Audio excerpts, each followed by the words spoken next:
Les amis, ravi de vous retrouver aujourd'hui pour une nouvelle vidéo et aujourd'hui on va analyser le match entre les Pays-Bas et l'Angleterre, la deuxième demi-finale de l'Euro 2024 qui a débouché sur une victoire anglaise et dimanche 14 juillet nous aurons donc une finale Espagne-Angleterre, deux équipes très différentes en matière de philosophie. On fera sûrement une preview du match avant dimanche, peut-être un short, peut-être une vidéo, je verrai, mais en tout cas cette finale Espagne-Angleterre s'annonce très intéressante. On va analyser cette demi-finale entre l'Angleterre et les Pays-Bas et il est vrai que ça a été une demi-finale plutôt intéressante, comme le match Espagne-France. Elle a commencé sur les chapeaux de roue avec ce but de Xavi Simons. On va essayer quand même d'analyser le match globalement et on va commencer par évoquer les compos et la surprise du côté de Ronald Koeman et des Pays-Bas. C'était la titularisation de Donyell Malen. Alors ça n'est pas vraiment une surprise, il est vrai qu'à chaque fois que Malen est rentré dans ce tournoi, il s'est montré fort intéressant, mais même avec le Borussia Dortmund, lorsque l'ancien du PSV Eindhoven rentre, parce qu'en général il est sur le banc avec le Borussia Dortmund aussi, quand il rentre, il est souvent très intéressant parce qu'il amène de la percussion, du dynamisme, du déplacement.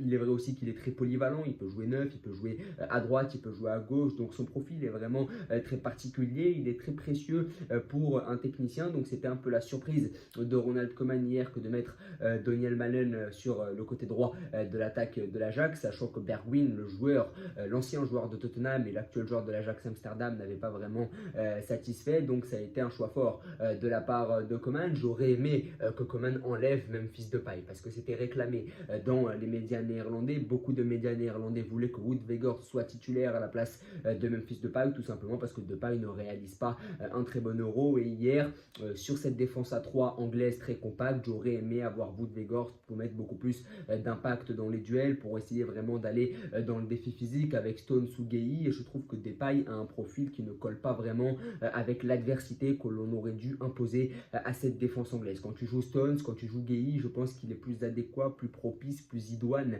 de mettre Wout Weghorst que de mettre Memphis Depay, parce qu'en termes de profil, je pense que c'est quand même beaucoup plus pertinent. Mais Koeman a décidé de persister avec Memphis Depay qui n'est pas bon depuis le début du tournoi. Et chez les médias néerlandais, on avait poussé pour que ce soit Weghorst qui soit titulaire. Finalement, Koeman s'est entêté à garder son homme fort, parce qu'il est vrai que Koeman connaît Depay depuis longtemps. Il semble aussi qu'il l'avait connu au Barça. Donc il a décidé de s'entêter de le garder dans le 11, mais il n'est pas bon, pour être tout à fait honnête. Après, je peux comprendre Ronald Koeman dans la mesure où il préfère Wout Weghorst en sortie de banc, mais moi personnellement je l'aurais mis d'entrée de jeu pour imposer ce défi physique à cette défense anglaise qui est évidemment très costaud d'un point de vue du gabarit bien sûr. Donc on avait Donyell Malen, ça c'était le changement principal. Sinon globalement on avait vraiment du classique, ce qu'on avait vu depuis le début du tournoi. Côté anglais, on a eu évidemment la reconduite une énième fois de Kobbie Mainoo qui est devenu titulaire maintenant depuis le huitième de finale face à la Slovaquie au sein de cet entrejeu anglais, et on a clairement vu que c'est lui qui change absolument tout, parce que si les Anglais dominent autant la première mi-temps, si les Anglais tiennent autant le ballon, ce qu'ils n'ont pas fait depuis le début du tournoi, les Anglais n'ont jamais autant tenu le ballon, peut-être sur la fin du match face à la Slovaquie quand il fallait pousser, peut-être aussi par séquence contre la Suisse, parce que la Suisse aussi a commencé à reculer après son ouverture du score, mais globalement on n'a pas eu les séquences de passes, les séquences de possession qu'on a pu voir hier du côté de cette sélection anglaise, et c'est grâce à Kobbie Mainoo qu'on peut avoir ce trafic au milieu de terrain, qu'on peut avoir cette succession de passes, qu'on peut avoir cette orientation du jeu, parce que Declan Rice n'est plus le seul à orienter le jeu à droite, à orienter le jeu à gauche. Il est vrai que maintenant tu en as un deuxième avec Kobbie Mainoo, là où avant tu n'avais que Trent Alexander-Arnold qui ne connaît pas vraiment le poste, ou Conor Gallagher qui est assez limité techniquement pour pouvoir le faire de la meilleure des manières. Et bien Kobbie Mainoo lui est vraiment un joueur de grande qualité dans ce domaine-là, et on voit qu'il doit absolument pas quitter le 11 de cette sélection anglaise, parce que c'est lui qui fluidifie le jeu et qui change absolument tout et qui a énormément de maturité. Il n'hésite pas à porter le ballon, il n'hésite pas à écarter, il n'hésite pas à être très sobre dans le jeu. Il apporte vraiment une fluidité et une touche très technique à cet entrejeu anglais, mais il n'est pas non plus dépourvu de qualité physique. C'est quelqu'un aussi qui sait récupérer des ballons, c'est quelqu'un qui est très intelligent dans son jeu. Donc on a vu hier que la titularisation de Kobbie Mainoo et sa titularisation depuis les huitièmes de finale de la compétition font énormément de bien à l'entrejeu anglais, puisque Declan Rice n'est désormais plus seul. Devant, il y a eu la reconduite aussi de ce duo Foden-Bellingham en 2-10 en dessous de Harry Kane. Ça n'a pas forcément souri à Foden sur le match face à la Suisse. Hier, un peu plus, il n'est pas passé loin de marquer son premier but. On a dû compter côté Pays-Bas sur ce sauvetage sur la ligne de Denzel Dumfries, mais la frappe de loin qu'il met du gauche et qui tape le poteau, c'est une frappe qu'il met parce qu'il joue dans l'axe du terrain. Si tu avais excentré Foden sur le côté gauche, jamais il n'aurait pu déclencher déclencher cette merveilleuse frappe. Et s'il marque le but, je pense que tout le monde aurait reconnu que Southgate avait eu raison de le remettre dans l'axe du terrain. Alors évidemment, on n'est pas encore sur le Foden de Manchester City, mais on est sur un Foden qui est beaucoup plus à l'aise, qui hésite pas du tout à organiser le jeu. Alors que quand il était côté gauche, oui, il peut jouer là, mais c'est pas vraiment son meilleur poste. Et je pense que le fait de jouer numéro 10 avec un Bellingham à côté de lui et un Kane devant lui, je pense que c'est évidemment très intéressant. Et c'est comme ça hier qu'il met cette merveilleuse frappe. Ça ne passe pas loin d'être peut-être l'un des plus beaux buts de la compétition. Et puis c'est toujours mieux d'avoir Foden entre les lignes, encore plus quand tu as Mainoo en dessous qui lui aussi a la qualité technique pour jouer l'intervalle, pour essayer de trouver les numéros 10 rapidement avec une passe qui fait mal.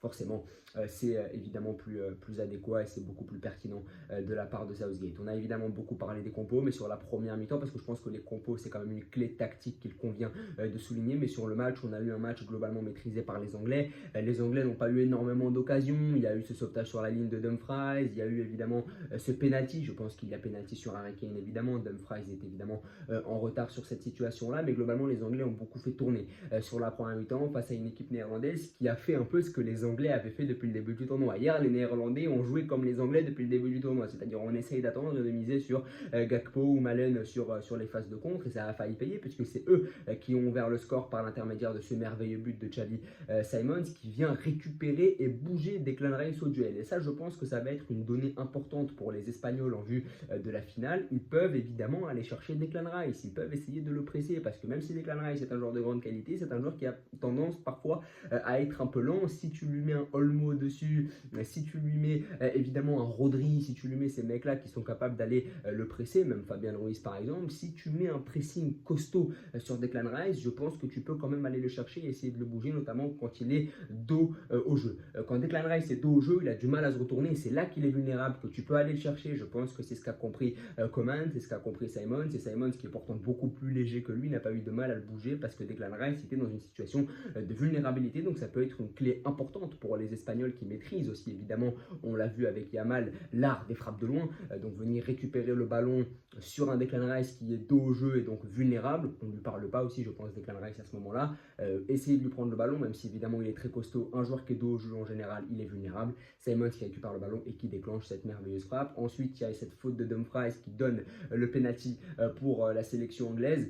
Il y a eu la situation aussi de Foden, sauf par Dumfries sur la ligne, mais globalement ça a été un match plutôt fermé. On n'a pas eu un match non plus avec énormément d'occasions, 4 frappes cadrées pour les Anglais, encore moins pour les Néerlandais.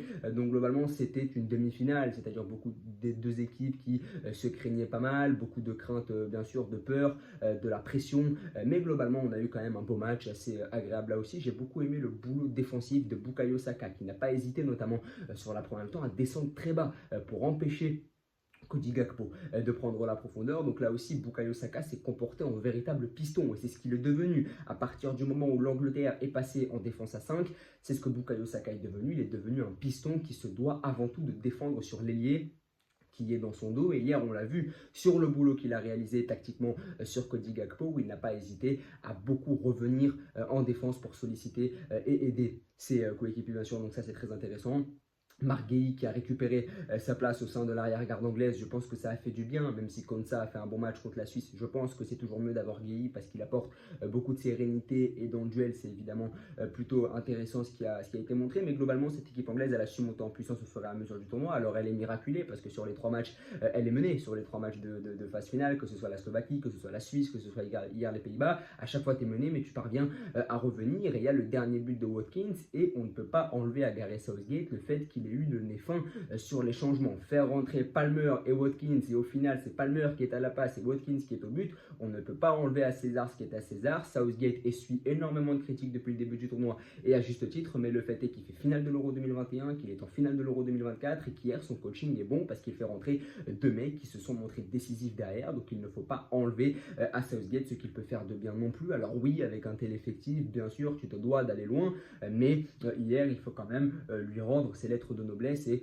quand même accepter qu'il a fait du bon boulot et puis le changement tactique est bon aussi, hein. Le fait de passer à 3, ça a changé quand même pas mal de joueurs. Saka qui joue dans un poste de piston et on le voit est très à l'aise à ce poste-là, donc c'est un bon pari. Le fait de ne pas s'être entêté, d'avoir accepté de mettre Mainou sur le terrain, ça a été un bon choix, ça n'est pas facile. De lancer un gosse de 19 ans, le fait d'avoir compris aussi que Foden ne pouvait pas jouer les gauches, de l'avoir recentré, là aussi c'est un coach qui est capable d'avoir une certaine remise en question. Donc il y a des choix qui ont été mauvais au départ. Alexander-Arnold au poste de numéro 6, Foden ailier gauche. Il y avait pas mal de choses qu'on pouvait juger comme mauvaises, mais qui ont su être rectifiées tout au fur et à mesure de la compétition. Après, oui, il y a des défauts. Oui, dans cette compétition, tu es quelque peu miraculé. Tu maîtrises moins ta compète que ton adversaire de dimanche, l'Espagne. À chaque fois, tu as misé sur un exploit, tu as misé sur de l'irrationnel, mais au final, tu es là.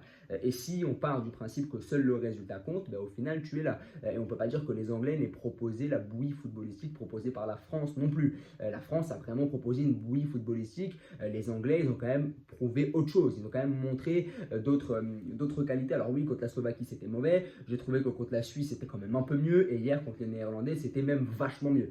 J'ai trouvé que cette équipe anglaise a su monter en puissance, là où les Bleus, parce qu'on compare souvent Deschamps et Southgate, mais Deschamps et Southgate, ça n'a rien à voir, parce que Deschamps est resté avec cette même ligne directrice pendant tout le tournoi, à savoir on va s'ennuyer durant les matchs, alors que Southgate a quand même réussi à faire monter son équipe en puissance, et ça évidemment, ça s'est vu encore hier face aux Pays-Bas, même si sur le tournoi t'es miraculé, même s'il y a beaucoup d'irrationnel, même si tu continues à miser sur une stratégie rudimentaire qui implique que tes individualités vont te sortir de la galère, mais au final, la fin justifie les moyens. Il a quand même réussi à faire des bons choix. Hier, le double changement Palmer-Watkins, le fait d'intégrer Kobbie Mainoo au milieu de terrain, de recentrer Phil Foden, de passer à une défense à 3, de permettre à Bukayo Saka d'exploiter au maximum ses capacités défensives. Donc globalement, la fin justifie les moyens. Il a quand même réussi à faire des bons choix. Côté néerlandais, c'est décevant. Je trouve que c'était assez limité dans le jeu globalement sur toute la compétition. Tu as joui d'un tableau plutôt facile, entre guillemets, avec la Turquie, la Roumanie, deux équipes que tu te devais d'éliminer en tant que néerlandais. Après, c'est une équipe qui est restée sur une grosse déception sur l'Euro 2021, donc cet affront a été quelque peu lavé. Je pense que même les Néerlandais savaient qu'ils n'auraient pas forcément les qualités pour aller plus loin, mais c'est limité parce que tu as quand même le talent pour faire beaucoup plus, tu as quand même le talent pour proposer mieux que ça, et globalement je suis déçu par cette sélection néerlandaise qui s'incline pour la 4e fois de son histoire en demi-finale de la compétition. Donc j'ai été déçu par le manque d'ambition de Coman dans le jeu, et je trouve surtout que les Néerlandais ont joui d'un tableau plutôt facile et qu'au premier adversaire avec des individualités très fortes, ils ont un peu cédé, à savoir hier le match contre les Anglais. En tout cas, n'hésitez pas à me dire ce que vous en avez pensé, à vous abonner, à liker et à partager. Merci à tous.